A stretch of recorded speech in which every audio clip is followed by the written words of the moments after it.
నగారాకి స్వాగతం. నగారాలో ఈసారి ఇంజన్ బౌలీ గురించి తెలుసుకుందాం. బౌలీ అంటే బావి అని అర్థం. మరి నీటితో సంబంధం లేకుండా అనేక పోర్లు ఉంటూ ఉంటాయి.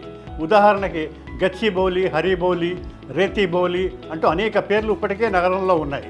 ఇంజన్ బౌలీ కూడా అందులో భాగమే. అంటే ఈ చుట్టుపక్కల ప్రాంతాల్లో ఏదో ఒక బావి ఉండేదని అనుకోవాలి మనం. ఇక ఇంజన్ బౌలీ విషయానికి వస్తే ఈ ప్రాంతంలో నిజాం రైలు ఇంజన్లకు ఆయిలింగ్ చేస్తూ ఉండేవారు. ఇంజన్ యార్డ్ కూడా ఉండేది. ఈ ఇంజన్ బౌలీ అనేది ఇప్పుడు అంటే ఫలక్నుమా దగ్గర ఉంటుంది. ఉప్పుగూడ రైల్వే స్టేషన్ ఇప్పటికీ అక్కడే వాడుకలో ఉంది.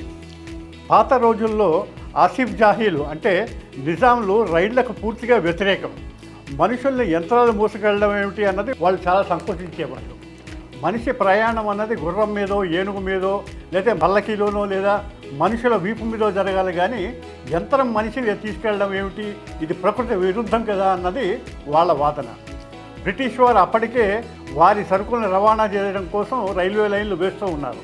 ఉత్తరాదిని దక్షిణాదిని కలిపే మధ్య భూభాగంలో ఉంది హైదరాబాద్ స్టేట్. హైదరాబాద్ స్టేట్ అంటే ఇప్పటి తెలంగాణ, మరాఠవాడ, గుల్బర్గా ఈ మూడు కలిపితే హైదరాబాద్ స్టేట్ అవుతుంది. సరే, అడగ్గా ఎట్టకేలకు అభ్యుదయ భావాలు కలిగినటువంటి దివాన్ సాలార్జంగ్ ప్రోద్బలంతో 1869లో ఈ రైల్వే పట్టాలు వేయడానికి శ్రీకారం చుట్టారు. అనేక దఫాలుగా చర్చలు, అంగీకార పత్రాలు మార్పిడి అయిన అనంతరం తొలి రైలు కూత పెట్టినది సికింద్రాబాద్ నుండి వాడికి. అది 1874లో. వాడి ఇప్పుడు కర్ణాటకలో ఉంది. ఈ రైలు వికారాబాద్, తాండూరు మీదుగా పెడుతూ ఉంటుంది. ఈ విధంగా నైజాం స్ట్రేట్ రైల్వే మొదలైంది. ఆ తర్వాత అనేక ప్రాంతాలకు విస్తరించింది. గోదావరి బేసిన్, కృష్ణా బేసిన్లను కూడా కలుపుకుంది తనలో. ఇక ఇంజన్ బౌలీ అంటే ఉప్పుగూడ అని అనుకున్నాం కదా. ఉప్పుగూడ ఫలక్నుమా నుండి సికింద్రాబాద్ వరకు లోకల్ ట్రైన్స్ ఇప్పటికీ నడుస్తూనే ఉన్నాయి. ఫలక్నుమా, ఉప్పుగూడ, యాకత్పూర, దబీర్పూర, మలక్పేట్, విద్యానగర్, ఉస్మానియా యూనివర్సిటీ, సీతాఫల్ మండి, సికింద్రాబాద్ స్టేషన్. ఇది ఈ విధంగా ట్రైన్ నడుస్తూ ఉంటుంది.